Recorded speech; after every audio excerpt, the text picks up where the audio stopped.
Satu lagi wilayah penting Ukraina jatuh, prajurit resimen ke-57 Angkatan Bersenjata Rusia merebut Konstantinovka ke arah Kurahovsky. Video dirilis militer Rusia 1 September 2024.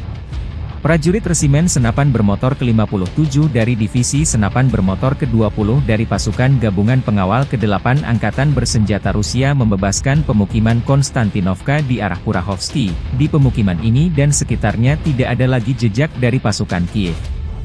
Koherensi dan profesionalisme personel militer unit ini memungkinkan terjadinya kerugian besar pada militan Angkatan Bersenjata Ukraina dan selamanya mengubur harapan penjajah Ukraina untuk menahan kemajuan pesat Angkatan Darat Rusia ke arah Kurahovsky, demikian keterangan video milisi rakyat DPR.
Download Tribun X sekarang, menghadirkan lokal menjadi Indonesia.